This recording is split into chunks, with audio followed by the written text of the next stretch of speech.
de perdre un peu de temps et puis se relancer après. Mais en tout cas, de conditions, il me paraît vraiment parfait. Donc et 2100, ça vous inquiète pas? Il a bien fait 2100 déjà, Vichy. Et je crois que c'était 2100, départ Autostar en tout cas. Et c'est pas forcément le plus vite au lâcher des ailes. C'est vrai qu'il aime bien aller devant, animer les débats. Plus un cheval qui aime être en tête que derrière les autres. Alors il faut qu'il prenne un bon départ. Ok, merci Alexis. Hommage de Tillard, donc qui est assez joué, un code de 14 contre 1. On en revient à Ideal Green, qui est deuxième favori. On vous le propose lors de sa sortie du 3 octobre. Alors nous étions sur un parcours de tenue. Un 10 d'argent, qui était le favori, et logiquement, parce que le cheval venait de gagner un quintet auparavant plaisamment en province, s'imposer. Ideal Green avait tracé une bonne fin de course. Ouais, on regarde ça ensemble. Ideal Green qui revenait à Vincennes. Je trouve que c'est ça l'élément important de cette course de référence, c'est que c'est un cheval qui a beaucoup couru à Vincennes quand il était entraîné par Charles Héloin. Et il a repris un peu de morale dans le sud, chez Jean-Marie Roubaud. Et voilà, il est revenu à Vincennes et a performé. Parce qu'on sait que les chevaux ont de la mémoire et parfois Vincennes, c'est une piste qui peut être éprouvante pour les chevaux. Et ils peuvent être, avec l'âge, un peu réticents à l'idée de revenir à Vincennes. Ça n'a pas été le cas d'Ideal Green, qui était troisième de deux bons chevaux, un 10 d'argent et Ivoire d'Herpet. Ça lui donne une bonne chance, d'autant que sur ce parcours, il n'y a pas de souci pour lui. C'est un cheval qui a beaucoup de vitesse et le numéro est bon.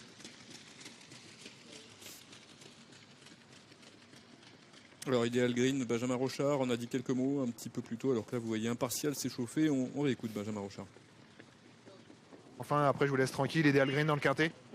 Super numéro, son parcours, donc tout est ouvert pour performer. Ouais, confiant donc Benjamin Rochard. C'est vrai que il y a pas mal de choses positives pour lui avant le coup. Le numéro, le fait qu'il vienne de bien courir, le driver, l'entraîneur qui s'est préparé ses objectifs, qui a déclaré d'ailleurs que le cheval était sûrement peut-être monté même un peu sur sa course de Vincennes, Jean-Marie Roubaud.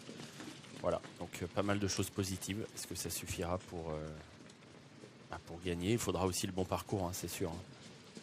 Frédéric. Alors vous devez avoir quelques infos pour nous normalement, Frédéric. Oui, j'ai quelques infos. En étant ouvert, c'est plus pratique. Le numéro 2, Impartial, méfiez-vous, c'est une grosse cote, mais Mathias Legros n'est pas négatif, son pilote. Il m'a dit que le cheval lui avait bien plu la dernière fois, en fournissant une belle fin de course. Il a un bon numéro pour lui, en tout cas il est content de son numéro. Attention à lui. Il est l'un des plus délaissés de cette course, mais lui pense que son cheval, avec un bon déroulement, peut terminer à l'arrivée du quintet. Et puis le numéro 10, Idole d'Ourville, c'est une chance pour les places, m'a dit Emmanuel Varin. La jument a un bon numéro parce qu'elle part derrière Iggy Pop d'Airfray, qui est un cheval qui est assez efficace en début de course normalement. Donc voilà, si le parcours est fluide et qu'elle peut s'exprimer pour finir, elle a également une chance pour terminer à l'arrivée du quintet. Sa dernière course, elle est excellente à Idole d'Ourville. Troisième d'Hadès de Liton et d'Idol of Love, qui sont deux top chevaux, surtout corde à droite. C'était le cas à Beaumont dernièrement, et ça lui donne une bonne chance. Alors elle a le 10, mais comme m'a dit Vincent tout à l'heure, elle a le 10, oui, mais elle a Raffin. Donc ça peut compenser, c'est vrai. D'autant qu'elle sait finir, elle est bien comme ça à patienter et à sprinter. Donc ça pourrait tout à fait bien se goupiller pour elle. Le 10 pour Eric Raffin, le 11 pour Franck Nivard, qui est bien sûr toujours un driver apprécié des parieurs. Alors lui, il a dans les mains un cheval qui est un peu embêtant parce qu'on sait qu'il a le potentiel pour même gagner. En tout cas pour bien faire dans ce genre de lot, mais qu'il est compliqué. C'est Ikem. Cheval un peu tendu, qui est tout à fait capable de jouer un beau rôle, mais qui a la fâcheuse tendance à faire des fautes, notamment en fin de parcours. C'était le cas encore dernièrement, il aurait été tout près sans une faute pour finir.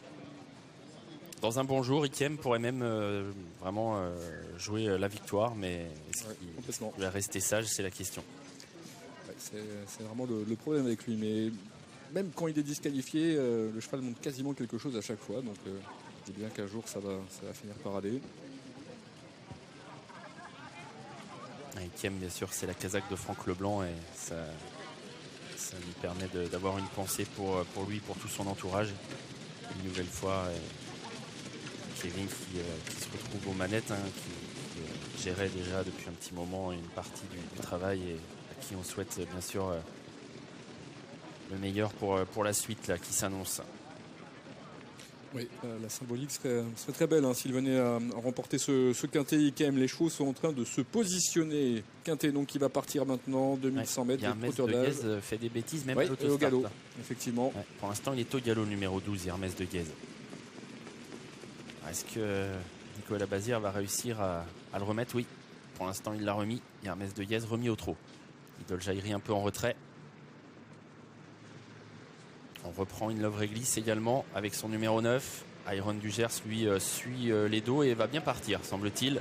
C'est parti pour le quintet plus du jour. Hugo Dubourg, très rapide, le numéro 6, avec également Hommage de Tillard, le 5, et à l'extérieur, Graziella Del, qui fait partie des plus véloces en partant. Iggy Pop d'Airfray essaye de garder une bonne place avec le favori Iron du Gers qui, lui, cherche sa place à mi-peloton, un peu en épaisseur pour l'instant. Oui, quant à Idole Jaïri, elle a eu un petit peu de mal en début de course à trouver la bonne cadence et du coup elle se retrouve en dernière position derrière le numéro 9, In Love Réglisse. C'est donc le numéro 8, Graziella Del, qui a pris les commandes de l'épreuve, alors qu'à l'extérieur, Hommage de Tillard attaque à son tour. Hommage de Tillard qui va essayer de prendre la tête à Graziella Del, qui semble reprise par Mathieu Abrivard dans la descente. Bas de la descente, faute d'Idole Jaïri à l'arrière.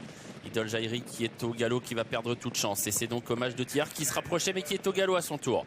Hommage de Tillard qui essayait de prendre la tête, qui finalement galope, et Graziella Del est donc toujours au commandement, mais on commence à venir en épaisseur avec les favoris, avec Ideal Green notamment, qui ramène dans son dos les deux représentants Bazir, c'est-à-dire Iron du Gers le favori et Hermès de Guèze. Oui, effectivement les Bazirs qui viennent à l'extérieur, et notamment le grand favori Iron du Gers qui va devoir faire son effort maintenant puisqu'il est en troisième épaisseur, né au vent dans son sillage. Il y a donc Hermès de Guèze en embuscade, il y a un partial qui patiente au centre du peloton, avec derrière Ikem le 11 qui fait également partie des chevaux qui sont en milieu de peloton. Ils avaient été chronométrés en 1,8,9 à 1500 mètres du poteau, et Ideal Green s'est installé en tête, 9,9, un peu moins de 10 donc pour le kilomètre, avec donc Ideal Green, le numéro 3, qui est en tête. À son extérieur, le favori Iron du Gers en troisième épaisseur, mais ne lançant pas vraiment la course, Hermès de Guèze qui ne cherche pas à accélérer. On temporise un peu avec l'écurie Bazir, on tente quelque chose, mais tout en dehors avec In Love Réglisse qui risque d'être contré. Ouais, les chevaux se dirigent vers le tournant final dans quelques instants, l'intersection des pistes, avec toujours aux commandes Ideal Green, donc qui a le meilleur. Le favori Iron du Gers est là en deuxième position et va bien pour l'instant, accompagné d'ailleurs par son compagnon d'entraînement, le numéro 12, Hermès de Guèze, qui se retrouve en troisième position. Il y a ensuite, et à l'extérieur, le 9, In Love Réglisse, qui tente un gros effort. Attention également au numéro 2, Impartial, qui patiente en 5-6e position et qui a quelques ressources. On a également à l'extérieur Ikem, le numéro 11, qui va tenter de se rapprocher. Et la course qui se lance avec Ideal Green qui tente de partir de loin pour essayer de mettre dans le rouge ses adversaires. Il a une longueur d'avance, mais Iron du Gers est dans son dos avec du gaz, semble-t-il. Hermès de Guèze est là lui aussi, la ligne droite finale. Ideal Green qui essaye de résister à Iron du Gers qui est sorti de son sillage. Ideal Green, Iron du Gers pour la victoire. Ideal Green, Iron du Gers qui vient prendre l'avantage désormais aux abords du poteau. Iron du Gers qui va prendre le meilleur devant Ideal Green et Iggy Pop d'Airfray. Iron du Gers s'impose. Iggy Pop d'Airfray peut-être deuxième, mais à voir tout de même avec Iron, à la corde l'animateur Ideal Green. Ensuite, on a vu une très belle fin de course du numéro 10, Idole d'Ourville, qui est quatrième. Et succès donc pour le grand favori Iron du Gers, qui avait terminé à la cote de 11 pour 10, et le cheval s'impose